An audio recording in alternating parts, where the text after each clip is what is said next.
So I have a few more problems to go. So we did this one. And so if you have a negative charge here, you have, and you move it along this line. Here you will be doing negative work because you have to balance the electric force. It wants to accelerate in this direction. And then, so here you are doing negative work. And then here you are doing positive work, okay, because your force is in the same direction as the displacement, and the electric force is in the opposite direction. So here you are doing positive work, here you are doing negative work. So the total amount of work equals to 0. Or you can use voltage, right? So the voltage at this point here and the voltage at that point will be equal to each other because it's all symmetric. And the work done is the change in electric energy, which is the charge times the difference in voltage. So there is no work done. So we did this one. So you can pause the video and try to do that one. So you have the potential difference. So they want you to find the kinetic energy when it arrives at the negative plate.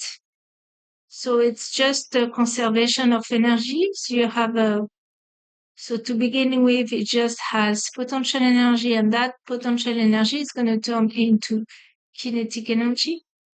Okay, so the change in potential energy equals the change in kinetic energy. So you have plates. So one is positively charged. Here, so this is positively charged, this is negatively charged, and you have a positive charge here. Okay, so it's at a high electric potential, and then it's going to accelerate. Okay, and this is V. So the potential across the plate is 12 volt, okay, which is 12 joule per coulomb. So the electric potential,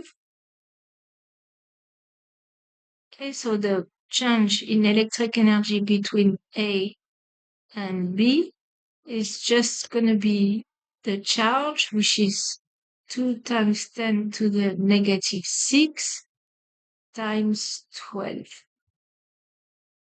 Okay, so that's going to be 24 times 10 to the negative 6, which is 2.4 times 10 to the negative 5 joule. And all that is going to turn into kinetic energy. We start from rest. So that will be kinetic energy. So they're not asking you to find speed. Kinetic energy is 1/2 mv squared. Just the kinetic energy. So the answer is C. Okay. So let's look at the next one.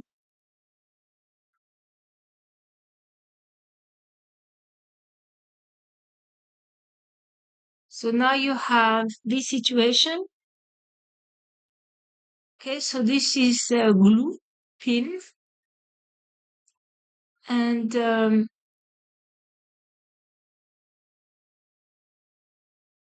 small positive charge. So it means, why do they say it's small? Because it's a test charge. So it's not going to influence the electric field generated by this configuration. It's not going to influence the configuration because it's so small. And it's placed at A and then B. So what's going to happen? So again, you should pause the video. So if it's placed at B, you see it's going to be pushed by this one because is it positive? Okay, pushed by that one. So this one is going to be pushing that by a lot because it's twice the charge. And this one is going to be pushed by it a little bit. So the net force in that case will be in this direction. So place A, it wants to go this way. And then here, if you place the charge here, so it's going to be pushed. It's going to be pushed away by a lot, by this one, and it's going to be pushed a little bit by that one. So the net force will be in this direction. Okay, so it wants to accelerate to the right. So I think the answer will be C. So this way at point A, to the right at point B.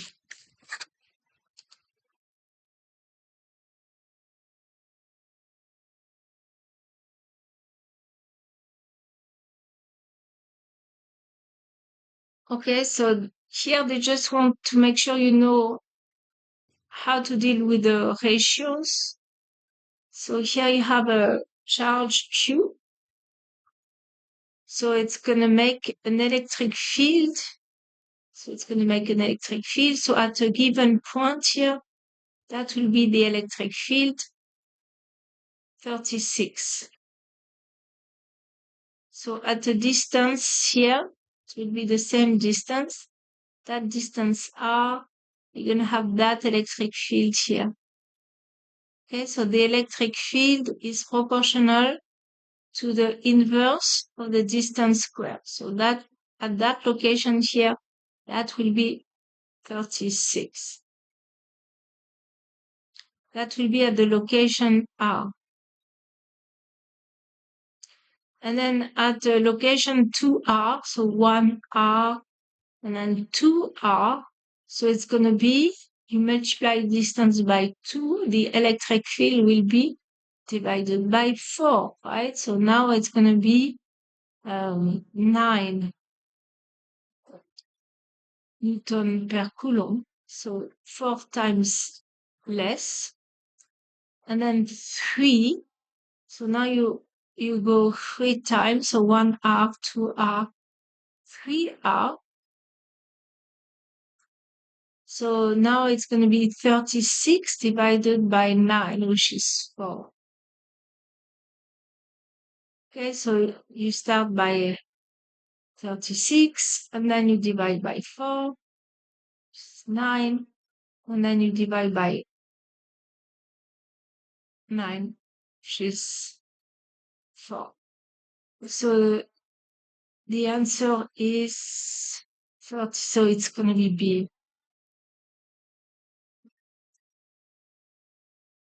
Okay, and then the next question, I don't have the multiple choice, but they say what's going to happen if you have an electric field here. So this is the electric field.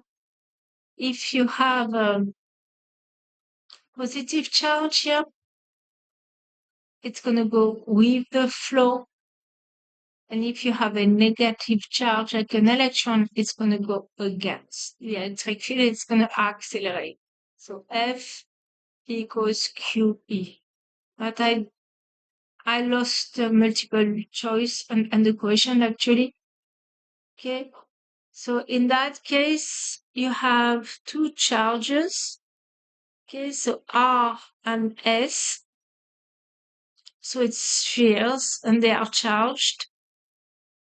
They obviously are charged because you have an electrostatic force. So again, it's an inverse square law. So the force will be the same, right? S is pulling on R, R is pulling on S. So the force is the same. That will be the distance R. So the electric force is Q1, Q2, and the distance square, which means if the distance is divided by 2, the force will be multiply by 4.